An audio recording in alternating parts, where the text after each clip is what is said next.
महाभारत। महाभारत के वो अद्भुत रहस्य जिन्हें जानकर आप अचरज में पड़ जाएंगे। आज से हजारों वर्ष पहले द्वापर युग में महाभारत का युद्ध हुआ। यह युद्ध साधारण युद्ध नहीं था, क्योंकि इसमें स्वयं विष्णु अवतार कृष्ण सम्मिलित थे। इसी युद्ध के समय वेदों का सार कही जाने वाली गीता का उपदेश दिया गया। इस युद्ध में इतना कुछ था जिसकी गुत्थी आज तक नहीं सुलझ पाई है, लेकिन आज हम जानेंगे कि आखिर क्या अद्भुत रहस्य हुए महाभारत में। क्यों कृष्ण ने किया अर्जुन को युद्ध के लिए प्रेरित, आखिर किस प्रकार हुई पांडवों की धर्म यज्ञ पूरी, पांडवों पर क्यों चढ़ा युद्ध का पाप, क्या है महाभारत का रहस्य, कौन थे सुपच सुदर्शन। जाने महाभारत तथ्य, महाभारत कथा। नमस्कार दोस्तों, स्वागत है आप सभी का एक बार फिर से आपके अपने पसंदीदा YouTube चैनल आध्यात्मिक कहानियों में। दोस्तों चलिए सबसे पहले जानते हैं महाभारत की कथा। महाभारत द्वापर युग के भाइयों के मध्य संबंधित के लिए लड़ा गया युद्ध था। एक और धृतराष्ट्र और गांधारी के 100 पुत्र कौरव थे, वहीं दूसरी ओर पांडु और कुंती तथा मातृ से उत्पन्न 5 पुत्र पांडव थे। कौरवों का पक्ष अधर्म का था एवं पांडवों का पक्ष धर्म का कहा गया है। संपत्ति के साथ ही यहाँ एक प्रसंग का उल्लेख करना अनिवार्य जान पड़ता है कि कौरवों ने पांडवों को न केवल वनवास भेजा बल्कि उन्हें मारने की भी योजना बनाई, किंतु पांडवों का पक्ष धर्म का था एवं धर्म के साथ परमात्मा होता है, सो वे बचे रहे। पांडवों का महल देखते ही और देखते समय द्रौपदी के दुर्योधन पर उपहास ने उसे उस स्थिति पर ला खड़ा कर दिया, जब भरी सभा में गुरुजनों के मंद पांडवों को छल से चौपड़ यानी कि जुए के खेल में हराया एवं द्रौपदी को निवस्त्र करने की घटना हुई। तभी द्रौपदी द्वापर पिछले जन्म में किए वस्त्रदान से पूर्ण परमेश्वर कविदेव द्वारा लाज बचाई गई। इसके बाद आरंभ हुई युद्ध की भूमिका एवं रचा गया इतिहास का सबसे बड़ा महायुद्ध महाभारत। गीता उपदेश एवं पांडवों की विजय। पांडवों और कौरवों के मध्य युद्ध होने के पूर्व के कई प्रसंग हैं। महाभारत में कई ऐसी चीजें हमें देखने को मिलती हैं। भगवान श्री कृष्ण ने दोनों पक्षों को समझाकर इस युद्ध को टालने का यथासंभव प्रयास किया, किंतु अंत में सफल नहीं हो पाए। युद्ध हुआ एवं कृष्ण की सेना कौरवों ने ली और श्री कृष्ण स्वयं सारथी बनकर अर्जुन के साथ यानी पांडवों के पक्ष में रहे। यहाँ ध्यान देने योग्य बात यह है कि कृष्ण भगवान ने स्वयं हथियार न उठाने की प्रतिज्ञा ले रखी थी। महाभारत के युद्ध के समय अर्जुन के भीतर अहिंसा का भाव उदित था। अर्जुन ने अपने भाइयों एवं अपने गुरुजनों पर हथियार उठाकर पाप ना करने का विचार अपने सारथी भगवान श्री कृष्ण के समक्ष रखा। तब भगवान कृष्ण ने कहा, युद्ध करना ही पड़ेगा। यहाँ ध्यान दें, जो कृष्ण युद्ध ना करने के लिए समझाते रहे वे अब कहते हैं युद्ध करना पड़ेगा। साथ ही यह रहस्य अब तक छिपा है कि गीता का ज्ञान कृष्ण ने नहीं बल्कि उनके पिता ज्योति निरंजन क्षर पुरुष ने दिया है, जिसे अर्जुन को निमित्त बनकर मारने के लिए प्रेरित किया है। प्रमाणों सहित जानने के लिए आप गीता का ज्ञान काल भगवान ने दिया। तत्पश्चात अर्जुन ने युद्ध किया। अनेकों हत्याओं, मारकाट और रक्त संघर्ष के पश्चात महाभारत के युद्ध में पांडव विजयी हुए एवं कौरव मारे गए। पांडवों के सिर पर लगा युद्ध का पाप। जी हाँ दोस्तों, इंद्रप्रस्थ पर राज तिलक होने एवं राजा की गद्दी संभालने के बाद ही युधिष्ठिर को बुरे सपने आने प्रारंभ हो गए। उस सपनों में युद्ध की हिंसा, अनाथ बच्चों का विलाप और विधवाओं का रुदन एवं बुरी तरह बिखरते लोग दिखाई देने लगे।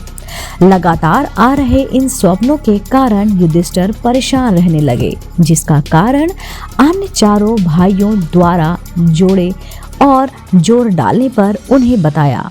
कृष्ण पांडवों के गुरु थे। तब पांडवों ने अपने गुरु श्री कृष्ण से इसका कारण पूछा। श्री कृष्ण ने बताया कि युद्ध के कारण पांडवों के सिर पर हिंसा और बंधुघात का महापाप है। इसके लिए एक अश्वमेघ यज्ञ श्री कृष्ण जी ने बताई, जिसमें पूरी पृथ्वी सहित साधु संतों, ऋषियों, देवताओं को भी भोजन कराने की बात उन्होंने कही थी। पंचायत यानी कि पंचमुखी शंख रखा जाएगा, जो सभी के भोजन करने के पश्चात बजेगा, जिससे पांडवों के सिर पर 3 ताप के कष्ट का खात्मा हो जाएगा। यदि शंख नहीं बजा तो यज्ञ असफल माना जाएगा। गीता अध्याय 3 श्लोक 13 में भी ऐसा समाधान है। अर्जुन ये सुनकर हतप्रभ रह गए थे कि श्री कृष्ण ने तो युद्ध में कहा कोई पाप नहीं लगेगा, फिर ये कैसी बात है। किंतु वे शांत रहे। वास्तव में महाभारत के युद्ध में गीता ज्ञान देने वाले कृष्ण नहीं बल्कि काल भगवान थे। पांडवों की यज्ञ में शंख ना बजना, जो भगवान श्री कृष्ण के कहे अनुसार खबरों धनराशि खर्च करके ये यज्ञ एवं भोजन आयोजित किया गया। पंचमुखी शंख को एक स्थान पर रख दिया गया। 88,000 ऋषियों समेत सभी ऋषि, महर्षि, ब्रह्म ऋषि, 9 नाथ, 84 सिद्ध योगी, तीनों लोगों के देवता, 56 करोड़ यादव, 12 करोड़ ब्राह्मण, 33 करोड़ देवता, सामान्य जनता सहित कृष्ण जी ने भी भोजन किया, किंतु शंख नहीं बजा। तब युधिष्ठिर ने इसका कारण पूछा और कृष्ण जी ने कहा, इस पूरी सभा में कोई भी पूर्ण संत नहीं है। तब युधिष्ठिर ने पूरी पृथ्वी के संत रहित होने की शंका जताई। इस पर कृष्ण जी ने कहा कि यदि इस संसार को पूर्ण संत ना हो तो ये संसार जलकर भस्म हो जाएगा। चूंकि भगवान कृष्ण विष्णु अवतार थे, अंत वे जानते थे कि अभी एक महात्मा जो काशी में है वे अभी यज्ञ में नहीं आया है। भीमसेन को बुलाकर पूछा गया कि उस संत जी को बुलाया अथवा नहीं। भीमसेन ने बताया कि सुपच संत जी जो वाल्मीकि जाति के गृहस्थी संत हैं, उन्होंने आने से मना कर दिया। कहा कि ऐसे अन्न का भोजन करने से मुझे पाप लगेगा। अंत पहले आप ऐसे किए 100 यज्ञों का फल मुझे दे, तब मैं आऊंगा। तब भीमसेन उस सुपच संत जी का अपमान करके चले गए। जब सुपच सुदर्शन जी को लेने स्वयं श्री कृष्ण आए। इस घटना द्वापर युग की है। पूर्ण परमेश्वर प्रत्येक युग में भिन्न भिन्न नाम से अवतरित होते हैं तत्वदर्शी संत की भूमिका करते हैं। उस समय वे करुणामय नाम से अवतरित हुए थे। उनके ही शिष्य से सुपच सुदर्शन तत्व ज्ञान समझकर तत्वदर्शी संत से नाम लेकर पूर्ण परमेश्वर की भक्ति किया करते थे। भीमसेन के उत्तर को सुनकर श्री कृष्ण ने कहा, आपको ऐसा नहीं करना चाहिए था, क्योंकि उस संत के एक रोम के बराबर तीनों लोगों में कोई नहीं है। 5 पांडवों को साथ लेकर स्वयं श्री कृष्ण उस सच्चे संत को लेने पहुंचे। उधर सुपच सुदर्शन को तत्वदर्शी संत करुणामय रूप में परमेश्वर ने कहीं और भेज दिया और स्वयं सुपच का रूप धारण कर झोपड़ी में बैठ गए। इधर श्री कृष्ण ने 1 योजन अर्थात 12 किलोमीटर दूर रथ खड़ा किया और नंगे पैर चले। श्री कृष्ण जो कुटिया पर आया देखकर सुपच सुदर्शन ने आने का कारण पूछा।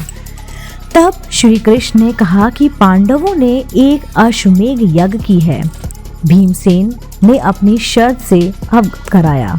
हे पूर्ण ब्रह्मा, आपके ज्ञान के अनुसार संतों से मिलने के लिए चला गया। प्रत्येक कदम 100 यज्ञ के बराबर होता गया। आज पांचों पांडव और मैं स्वयं द्वारिकाधीश आपके समक्ष नंगे पांव उपस्थित हूँ। हमारे कदमों को यज्ञ समान फल दान करते हुए 100 आप रखें, शेष हमें दान करें एवं हमारे साथ चलें। सुपच दर्शन की जी का भोजन करना एवं पांडवों का शंख बजना। जब सुपच सुदर्शन रूप में पूर्ण परमेश्वर यज्ञशाला में पहुंचे तो उनका आसन अपने हाथों से स्वयं श्री कृष्ण ने लगाया। सुपच सुदर्शन के अति साधारण रूप को देखकर वहां पर विराजमान सभी ऋषि एवं मंडलेश्वर हंसने लगे। स्वयं द्रौपदी भी शंकित हुई, किंतु आदेशानुसार भोजन बनाया। सुपच रूप में परमेश्वर में नाना प्रकार के भोजन को थाली में एक साथ मिलाया और 5 ग्रास बनाकर रखा खा लिया। द्रौपदी ने मन ही मन दुर्भावना से विचार किया कि ना तो इसमें संत के लक्षण है और ना खाने का ढंग। शंख से 5 बार आवाज हुई, उसके पश्चात रुक गई। युधिष्ठिर ने श्री कृष्ण से कहा कि शंख ने आवाज कर दी, हमारा यज्ञ यानी कि संपन्न हुआ। तब श्री कृष्ण ने कहा, यह शंख अखंड बजता है। शक्ति युक्त कृष्ण ने जान लिया कि इस द्रौपदी के भीतर किस प्रकार की दुर्भावना है। श्री कृष्ण ने द्रौपदी को सत्कार न करने एवं अंत करण मैला करने की गलती के लिए चेताया एवं तब उसने सुपाच रूप में आए पूर्ण ब्रह्मा से क्षमा मांगी। द्रौपदी सुपच रूप में आए परमेश्वर के चरण धोकर उस जल को पीने लगी। तब थोड़ा सा जल श्री कृष्ण ने अपने लिए भी मांग लिया। उसी समय वह पंचायत शंख इतनी जोर जोर से बजने लगा कि स्वर्ग लोक तक उसकी आवाज गई। तब पांडवों का यज्ञ सफल हो गया। महाभारत युद्ध के दौरान काल के वचन, बलवानों का बल व बुद्धि काल के हाथ में। तब सुपच रूप पूर्ण परमेश्वर कबीर साहेब ने 2 घंटे सत्संग किया और सभी को तत्व ज्ञान समझाया, किंतु बुद्धि पर काल ब्रह्म का अधिकार होता है। गीता अध्याय 7 के श्लोक 8वें एवं 9वें में कहा गया है कि बलवानों की बुद्धि उनके हाथ में है। अभिमान और काल वंश बुद्धि के कारण वहां उपस्थित जन समुदाय परमेश्वर कबीर साहिब की शरण में नहीं आया। बलवान तो श्री कृष्ण भी थे, लेकिन स्वयं भगवान विष्णु का अवतार होने के बाद भी वे गीता ज्ञान याद नहीं कर सके, क्योंकि गीता का ज्ञान क्षर पुरुष ने दिया था। ऐसे ही जब श्री राम सीता वियोग में निराश बैठे थे, तब शिवजी ने अपने ही लोक से उन्हें प्रणाम किया। तब पार्वती के पूछने पर उन्होंने बताया कि वे श्री विष्णु के अवतार हैं, किंतु पार्वती ने परीक्षा लेने की इच्छा जताई। तब शिवजी ने उन्हें मना किया, किंतु पार्वती छिपकर सीता का रूप धरकर राम के समक्ष जा खड़ी हुई।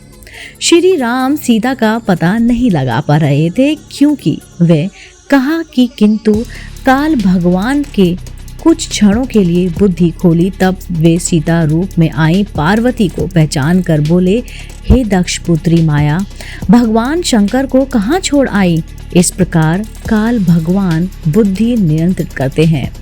महाभारत के युद्ध में हुई हिंसा के लिए श्री कृष्ण का अंतिम उपदेश। महाभारत के कुछ वर्ष बाद दुर्वासा ऋषि के श्रापवन समस्त यादव कुल यमुना के किनारे आपस में कटकर मर गए। उसी समय श्री कृष्ण को त्रेता युग में बाली आत्मा ने द्वापर युग में शिकारी बनकर धोखे से विषाक्त तीर मारा। 5 पांडव उस समय श्री कृष्ण के 5 पास पहुंचे। तब श्री कृष्ण ने अंतिम 2 उपदेश पांडवों को दिए। पहला ये कि सभी यादवों के मर जाने के कारण द्वारिका की स्त्रियों को इंद्रप्रस्थ ले जाना, क्योंकि वहां कोई भी नर यादव शेष नहीं बचा था। दूसरा यह कि 5 पांडव युद्ध में की गई हिंसा के कारण अत्यंत पाप से ग्रस्त हैं। अंत वे हिमालय में जाकर शरीर गल जाने का प्रायश्चित करें और तब तक तपस्या करें। अर्जुन पहले से ही हदप्रस्त थे। तब उन्होंने गीता अध्याय 2 के श्लोक 28वें और 29वें एवं अध्याय 11 व 32 और 33 श्लोक के संदर्भ से पूछा कि कृष्ण ने उन्हें युद्ध के लिए प्रेरित करते हुए ऐसा क्यों कहा था कि उसे पाप नहीं लगेगा और अब पाप लग गया है, ये बता रहे हैं। तब जाकर श्री कृष्ण ने बताया कि गीता में कहे गए ज्ञान का उन्हें तनिक भी भाव नहीं था। यह जो कुछ भी हुआ उसे टालना उनके वश में नहीं था, किंतु यह तपस्या की अंतिम राय आपके भले के लिए है। अर्जुन का भीलों से पिटना। श्री कृष्ण की मृत्यु के उपरांत जब अर्जुन द्वारका की सभी स्त्रियों को लेकर लौटने लगे, तब रास्ते में जंगली लोगों ने अर्जुन को न केवल पीटा बल्कि कुछ स्त्रियां एवं धन गहने लूट कर ले गए। अर्जुन के पास उस समय वह गांडीव धनुष भी था जिससे उसने महाभारत युद्ध जीता था, किंतु वह किसी काम नहीं आया, बल्कि उल्टे अर्जुन को पिटना पड़ा। तब अर्जुन ने कहा कि कृष्ण छलिया है, जब संहार करवाना था तब शक्ति दे दी। जिस धनुष से लाखों का संहार किया उसी धनुष से आज कुछ ना कर पाया। वास्तव में छलिया तो छर पुरुष है, जिन्होंने कृष्ण के धोखे में गीता का ज्ञान दिया और अर्जुन के हाथों नरसंहार करवाकर उसके सिर पर पाप लादा। क्या पांडवों की तपस्या से नष्ट हुए पाप? इस काल लोक का विधान है, अनजाने और जानते हुए अर्थात दोनों ही स्थिति में किए हुए कर्मों के प्रति जीव उत्तरदायी है। साथ ही इन 21 ब्रह्मांडों के स्वामी क्षर पुरुष ने गीता में स्पष्ट कर दिया है कि घोर तप को तपने वाले दंभी एवं राक्षस स्वभाव के हैं। शास्त्र में वर्णित विधित न होने के कारण गीता अध्याय श्लोक 23, गीता अध्याय 17 श्लोक 5 और 6 के अनुसार पांडवों की तपस्या मनमाना आचरण थी। अंत पांडवों की वह तपस्या भी व्यर्थ सिद्ध हुई। गीता अध्याय 6 के श्लोक 3 से 8 में भी हठ योग वर्जित बताया गया है। अंत पांडव पाप मुक्त नहीं हुए। काल बुद्धि हर लेता है। काल ने जिस कृष्ण के शरीर में प्रविष्ट होकर जो ज्ञान सुनाया वही ज्ञान कृष्ण भूल गए, किंतु महर्षि वेदव्यास द्वारा लिपितवंत करवा दिया गया।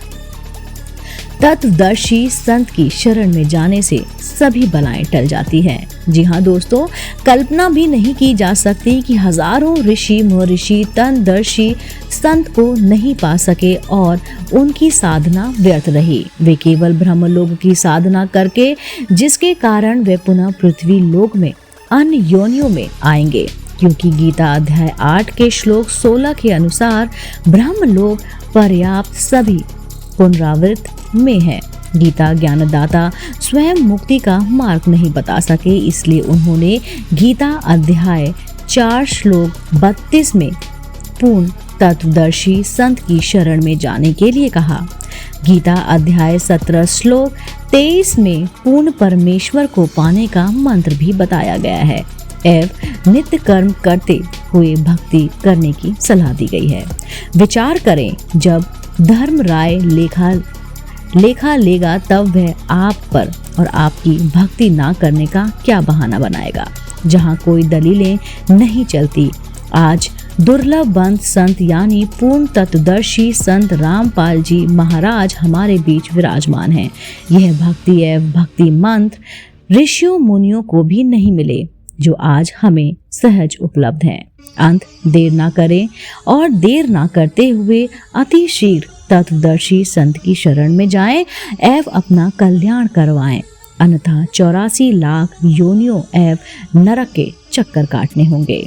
दोस्तों, उम्मीद करती हूँ आपको मेरे द्वारा सुनाई गई महाभारत के वो अद्भुत रहस्य जिन्हें जानकर आप अचरज में पड़ गए होंगे, जिन्हें जानने के बाद आप सोच में पड़ गए होंगे।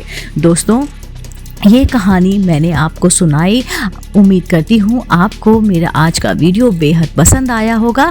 अगर आप भी कर्मा पर विश्वास करते हैं, श्री कृष्ण पर विश्वास करते हैं और आप एक हिंदू हैं, तो मुझे कमेंट करके ज़रूर बताइए और मुझे कमेंट में ज़रूर लिखिए जय श्री राम, दोस्तों, मैं फिर से आपके सामने उपस्थित होंगी एक नई वीडियो के साथ। आप देख रहे थे आपका अपना पसंदीदा YouTube चैनल आध्यात्मिक कहानियाँ।